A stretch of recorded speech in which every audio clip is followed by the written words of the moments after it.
अस्सलाम वालेकुम, मैं हूं साजिद हसन। आप मेरा यूट्यूब चैनल देख रहे हैं। सीरीज़ बचाना तो बड़ी मुश्किल है। एक मैच भी आप अगर इस सीरीज़ के अंदर जीत जाएं तो बहुत बड़ी बात है और उसके लिए तमाम तर तैयारियां की जा रही हैं। बहुत सी तब्दीलियों का कहा जा रहा है और तब्दीलियां होने का इम्कान भी है, लेकिन मेरी नज़र में आज़म खान को पूरा मौका मिलना चाहिए। पाकिस्तानी टीम के अंदर बहुत ज़्यादा मामला जो है इस वक्त ख़राब भी हो रहे हैं। कुछ ख़बरें आ रही हैं कि शाहीन शाह आफरीदी को कप्तानी से हटाने के लिए एक कैंपेन चलाई जा रही है और कुछ क्रिकेटर्स जो पाकिस्तानी टीम के अंदर मौजूद हैं वो उस कैंपेन का हिस्सा है। अब कैंपेन का मतलब क्या होता है? शाहीन शाह आफरीदी को जो है वो नाकाम कप्तान जो है वो साबित करना। इस तरह शाहीन शाह आफरीदी को कप्तानी से हटाया जाए और किसी दूसरे कप्तान को, और कैंपेन करने वाले तो ये भी बता रहे हैं कि बाबर आजम को दोबारा कप्तान बनाने के लिए राह हमवार की जा रही है।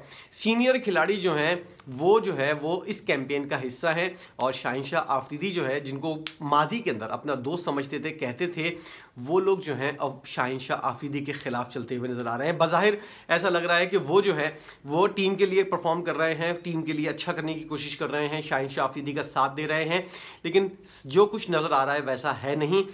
अंदरूने खाना जो है वो मामला जो है वो किस तरह टैकल किए जा रहे हैं इस कैंपेन के अंदर, हर चीज़। और इसके अंदर कहा यह जा रहा है कि कैंपेन चलाई जा रही है पंजाब से। पंजाब की माफिया जो है, पंजाबी माफिया, ये इस कैंपेन का हिस्सा है और इसको इन्वेस्टमेंट जो है वो खैबर पख्तूनख्वा से हो रही है। इसलिए इस कैंपेन का एक बहुत बड़ा, जिसे कहते हैं कि एक बहुत बड़ा अहाता है और इसके अंदर बहुत सारे लोग जो हैं वो शामिल हैं।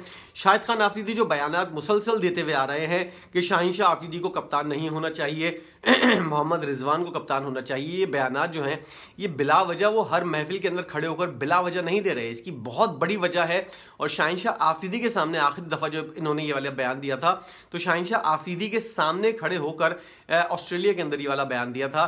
तो इससे आपको अंदाज़ा लगाने लेना चाहिए कि शाहीन शाह आफरीदी को किस तरह यूज़ किया जा रहा है। और शाहिद खान आफरीदी जो है किसी भी तरह खुश नहीं है शाहीन शाह आफरीदी की कप्तानी से और वो ये चाहते हैं कि शाहीन शाह आफरीदी जो है वो कप्तानी के लिए, उसने हाँ करके तो गलती की है, अब उसको किस तरह इस भंवर में से निकालना है, ये वाली चीज़ जो है वो इंतहाई अहमियत की हामिल है। और हो सकता है शाहीन शाह आफरीदी को इस कैंपेन के ज़रिए ही कप्तानी से हटवाया जाए और किसी दूसरे खिलाड़ी को जो है वो कप्तान बनवाया जाए। उसके अंदर कौन कौन से खिलाड़ी हैं अभी कुछ भी डिस्क्लोज नहीं हुआ, लेकिन बताया जा रहा है कि सीनियर प्लेयर्स जो है वो इस कैंपेन का हिस्सा हैं और इस एजेंडे को पाया तकमील तक पहुंचाना है। और उसके अंदर बहुत बड़ा किरदार जो है वो दीगर खिलाड़ी जो है न्यूजीलैंड के खिलाफ जो ये सीरीज़ है, ये सीरीज़ हरवाने के बारे में। अब वही वाली बात है ना कि पाकिस्तानी टीम जानबूझकर भी हारती है और कुछ खिलाड़ियों को पीछे आगे करने के लिए ये सीरीज़ जो है वो किसी को हीरो नहीं बनाना।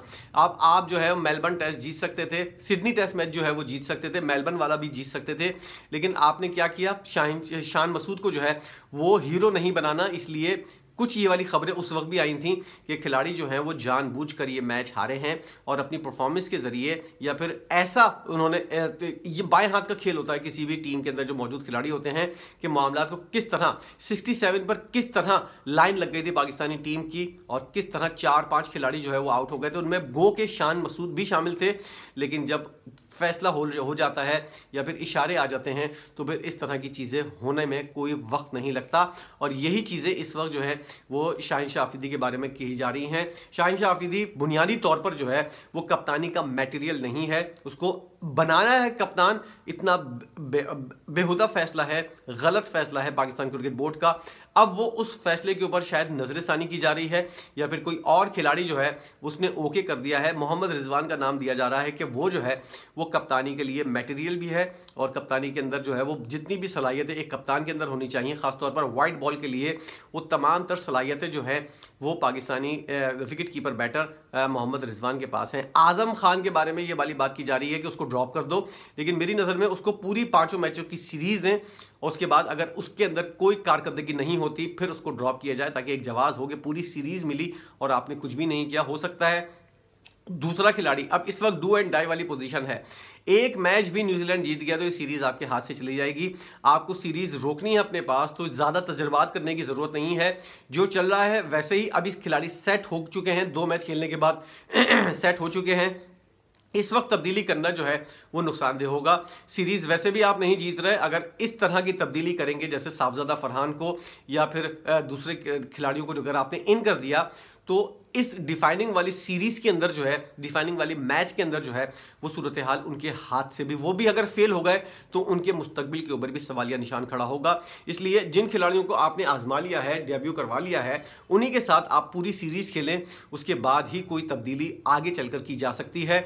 वरना फिर यही वाला जवाब आएगा कि पूरा चांस भी नहीं दिया और जिन खिलाड़ियों को मौका दिया वो कारकर्दगी नहीं दिखा पाए, और इस तरह की सूरत हाल सामने आ जाएगी। आप इस प्लेइंग 11 के अंदर तब्दीलियां कर सकते हैं, जिसके अंदर बहुत ज्यादा तब्दीलियों का इम्कान है। साइम अयूब के साथ फखर जमान को ओपनिंग करवाई जा सकती है। इफ्तिखार अहमद क्यों रन नहीं कर रहे हैं, इस हवाले से टीम डायरेक्टर हफीज से पूछा जाए तो उनके पास भी कोई जवाब नहीं होता। उनसे जब भी कोई बात की जाए वो सिर्फ ये कहते हैं हमारा दौरा कामयाब रहा है, पिछला दौरा भी कामयाब था, जब तक मैं टीम के अंदर मौजूद हूं, जब तक मैं टीम का डायरेक्टर हूं, सारे दौरे जो हैं वो कामयाब रहेंगे मोहम्मद हफीज़ की नज़र में। और हफीज़ क्या घोटाला कर रहे हैं, क्या ऐसा मामला कर रहे हैं, ये मैं अपनी अगली वीडियो के अंदर आपको बताऊंगा कि मोहम्मद हफीज़ की वजह से सीनियर खिलाड़ी जो हैं वो किस तरह, और ये वाली कैंपेन जो है वो हफीज़ को भी डायरेक्टर के ओहदे से हटाने के लिए एक तरह से सूदमंद साबित होगी। एक तीर से दो शिकार जो हैं वो होते हुए नजर आ रहे हैं। मोहम्मद हफीज़ की कुर्सी भी सीनियर खिलाड़ियों की नज़र में जो है वो इस कुर्सी के अहल नहीं है, और यही वाली बात जब हम लोगों ने पहले की थी कि किसी सीनियर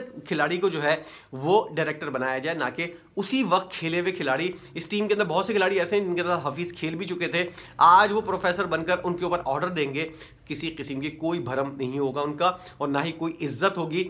मोहम्मद हफीज़ को अपनी इज्जत अगर बहाल करनी है, सबसे पहले रिजाइन करें इस डायरेक्टर की पोस्ट से, लेकिन वो ऐसा करेंगे नहीं, और लाखों की तनख्वाह किसी को बुरी नहीं लगती, इनको हटाया जाएगा। और इसी तरह जैसे कि माजी के अंदर जो है वो दीगर लोगों को जो है साइडलाइन किया जाता है एक प्लानिंग के तहत, वो प्लानिंग अब होनी स्टार्ट हो गई है। अगली वीडियो के अंदर मैं आपको बताऊंगा कि उस प्लानिंग के ऊपर किस तरह अमल हो रहा है, और पाकिस्तान की क्रिकेट जो है वो किस तरह खतरे के अंदर मौजूद है। पाकिस्तान के अगर सारे खिलाड़ी जो हैं, बाबर आजम को मैं लेता हूँ, शाहीन शाह अफरीदी को मैं लेता हूँ, और रिजवान को मैं लेता हूँ, ये तीनों खिलाड़ी अगर रिटायरमेंट का ऐलान कर दे और लीग्स खेलें, इनके पास रेड कारपेट बिछा हुआ होगा लीग्स के लिए, पूरा साल ये लोग लीग्स खेलें और करोड़ों रुपए कमाएं, अगर ऐसा हो जाता है तो फिर पाकिस्तानी टीम कहां स्टैंड करेगी, ये वाली चीज़ जो है ज़रा सोचने वाली चीज़ है।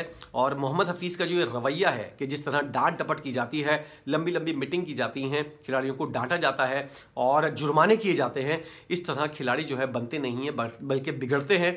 उनको अपने रवैये के ऊपर सोचना चाहिए, और सबसे पहली फुर्सत के अंदर इनको अपनी इस पोजीशन से रिटायर फौरन इस्तीफ़ा देना चाहिए, किसी अहल बंदे को इस पोजीशन के ऊपर बैठाना चाहिए। लेकिन वही है ना, जब इमारत की बुनियादी गलत होगी, मोहम्मद हफीज़ हमेशा जो है, याद रखिएगा आप, जब पिछला टेन्योर था 2011, 12, 13 का, ज़का अशरफ साहब जो है वो चेयरमैन पीसीबी बने थे, तब भी मोहम्मद हफीज़ जो है वो T20 वर्ल्ड कप की कप्तानी कर रहे थे। मोहम्मद हफीज़ और ज़का अशरफ साहब का कोई एक बहुत बड़ा, खबरें तो ये भी आती हैं कि कोई पुरानी पीछे से कोई रिश्तेदारी है या फिर कोई ऐसा ताल्लुक़ है जिसकी वजह से मोहम्मद हफीज़ को वो बहुत ज़्यादा पसंद करते हैं। मोहम्मद हफीज़ ने इस्तीफ़ा उनके मुंह के ऊपर मारा था पाकिस्तान की टेक्निकल कमेटी, पीसीबी की टेक्निकल कमेटी के उससे, और उसी 2 हफ्ते के बाद उन्होंने एक और ऑफर कर दी थी। मतलब एक खिलाड़ी आपको रिजाइन कर इस्तीफा मुंह कर ऊपर मार के जा रहा है और आप उसको दोबारा इससे बड़ी पोस्ट के लिए हायर कर रहे हैं, और पूरे पाकिस्तान के अंदर आपको कोई बंदा नहीं मिला सवाए मोहम्मद हफीज़ के। तो फिर ये वाली बात ज़रा सोचने वाली है कि कोई दूर का कोई डाखाना मिल रहा है इन लोगों का, या कोई 36 का ऐसा कुछ मामला है जिसकी वजह से ये लोग जो हैं, ये इनकी अपनी ज़का अशरफ और मोहम्मद हफीज़ का जो है वो पेयर जो है वो, और उनकी जो दिमाग जो एक दूसरे के साथ मैच कर रहा है, और इसलिए ये वाली चीज़ जो है वो इंतहाई अहमियत की हामिल है कि पिछले टेन्योर के अंदर ज़का अशरफ साहब ने मोहम्मद हफीज़ को कप्तान बनाया था, गो के पाकिस्तान वर्ल्ड कप के अंदर T20 वर्ल्ड कप के अंदर हार गया था और मोहम्मद हफीज़ ने इस्तीफ़ा दे दिया था। लेकिन हफीज़ की पोजीशन जो है, जब भी ज़का अशरफ साहब मौजूद होते हैं बोर्ड के अंदर, हफीज़ जैसे खिलाड़ी और 2-3 लोग और हैं, उनकी पोजीशन जो है वो पाकिस्तान के अंदर जो है क्रिकेट के अंदर, पाकिस्तान क्रिकेट के अंदर वो इंतहाई अहमियत की हामिल हो जाती है। मोहम्मद हफीज़ इस वक्त अन्नदाता बने हुए हैं, सारे मामला जो है उनके हाथ में है। और सीरीज़ का क्या हाल है, पिछली सीरीज़ का हाल देखें, इस सीरीज़ का हाल देखें, तजुर्बात होते रहते हैं। मोहम्मद हफीज़ बैटिंग कोच की मौजूदगी के अंदर खिलाड़ियों को बैटिंग करवा रहे होते हैं, और आजम खान को जो है विकेट कीपिंग करवा रहे होते हैं। हालांकि ये काम उनका नहीं है, लेकिन वो सारे वो वाले काम भी कर रहे हैं जो उनके डोमेन में नहीं आते। पाकिस्तान की टीम सिलेक्शन तीसरे T20 के लिए क्या होनी चाहिए? कोई तब्दीली नहीं करनी चाहिए। जिन खिलाड़ियों को आपने मौका दिया है उन खिलाड़ियों को आप मौका प्रॉपर दें, 5 मैचों के लिए मौका दें। उसके बाद इन लोगों का एहतसाब होगा कि कौन कितने पानी में है। इफ्तिखार अहमद को बिल्कुल समझ में नहीं आ रहा है कि किस पोजीशन के ऊपर अच्छी बॉलिंग के साथ किस तरह रन्स करने हैं, इसलिए उनका भी फैसला हो जाएगा इन 5 मैचों की सीरीज के बाद कि इनका मुस्तकबिल T20 फॉर्मेट के अंदर है या नहीं। आजम खान का भी फैसला हो जाएगा, उसामा मीर जैसे बॉलर का भी फैसला हो जाएगा। इसलिए कोई जल्दी करने की ज़रूरत नहीं है। कोई ऐसे आप अगर सीरीज़ हार जाएंगे, वैसे भी हार रहे हैं, हार जाएंगे तो कोई आसमान नहीं गिर जाएगा, आपको फैसला करने के लिए आसानी हो जाएगी। और शाहिनशाह आफरीदी का भी कुछ इस तरह का वो हो जाएगा कि क्या इसको वर्ल्ड कप तक के लिए रखना है या नहीं, या फिर शाहिनशाह आफरीदी को बैठाकर कुछ मैचेस के लिए मोहम्मद रिजवान को भी कप्तानी दी जा सकती है जो वाइस कैप्टन है इस वक्त। देखते हैं क्या होता है, लेकिन उम्मीद कुछ नहीं है। लोग ये वाली बात कह रहे हैं, जिससे भी बात करो जो क्रिकेट की बहुत समझ रखता है थोड़ी बहुत, वो ये कह रहा है कि 5-0 की हार जो है वो दीवार के ऊपर लिखी हुई है। अल्लाह करे ऐसा ना हो, लेकिन ऐसा होता है तो पाकिस्तान क्रिकेट के लिए बहुत बुरा होगा। इस बारे में आप अपनी राय क्या देते हैं? क्या इस तरह जो है कैंपेन का हिस्सा बनना चाहिए खिलाड़ियों को, और किस तरह की चेंजिंग होनी चाहिए तीसरे T20 मैच के लिए? आपकी टीम क्या हो सकती है? क्या इन तमाम खिलाड़ियों को चांस दिया जाए या फिर नए खिलाड़ियों को आजमाया जाए ऐसी पोजीशन के ऊपर जब सीरीज़ के लिए डिफाइनिंग मूवमेंट आ गई है, सीरीज़ आपको अपने पास रखनी है, या फिर कोई एक आध मैच जीतना है? एक मैच हारेंगे आप, सीरीज़ बेमज़ा हो जाएगी। अगर इन रहना है तो मैचेस जीतने होंगे। पाकिस्तान 4 नवंबर के बाद से अब तक कोई मैच नहीं जीत सका। आखिरी मैच 4 नवंबर को जीता था। 2-2.5 महीने हो गए हैं। पाकिस्तानी टीम जीत को तरस रही है। इस जीत को हासिल करने के लिए क्या इक़दाम करने चाहिए, ज़रूर बताइएगा कमेंट सेक्शन के अंदर। आपकी राय जो है इंतहाई अहमियत की हामिल होती है। वीडियो देखने का बहुत शुक्रिया।